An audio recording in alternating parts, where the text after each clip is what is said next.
বাকশন গ্রামের বিশাল বড় মজলিসের যিনি আজকে রান্নাবান্না করেছেন রাঁধুনি, তার মুখে শুনবো আজকের আয়োজনকে কেন্দ্র করে তারা যে রাতভর কর্মযজ্ঞ চালিয়েছেন তার কিছু কথা শুনবো আমরা। আমার বাড়ি বগুড়া জেলা শিববন্ধু থানা ও ডাকঘর গুজে গ্রাম দাওয়াগির। আমার নাম মোহাম্মদ ফতুর সরকার। আমি এখানে পাক শাক করছি, আজকে বাকসুন গ্রামের পাক করছি। 16 মন 20 কেজি কালাইয়ের তরকারি এবং 5 মন গরু মাংস রান্না করছি কালাই দিয়ে। 22 মন চালের ভাত পাক করছি। আশা করি আল্লাহর রহমতে এই খানাটা আল্লাহর রহমতে 7 থেকে 8,000 লোকের খানা আল্লাহর রহমতে তৈরি করছি, সে খাবে।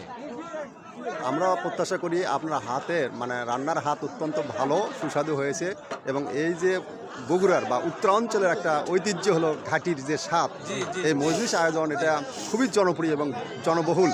আল্লাহর রহমতে খুব ভালোভাবে আমরা অতীতেও আপনার হাতের রান্না খেয়েছি, খুব সুস্বাদু হয়, আজকেও তার ব্যতিক্রম হবে না এমনটাই প্রত্যাশা করি। আপনারাও যে এই বয়সে জনমানুষের কল্যাণে এই ধরনের সেবা নিয়োজিত রেখেছেন তার জন্য দোয়া করি এবং সুস্থতা কামনা করি। দীর্ঘদিন আপনারা বেঁচে থাকেন এবং এই ধরনের জনসেবামূলক কাজে নিজেদেরকে রাখেন। ধন্যবাদ আপনাকে। ঠিক আছে।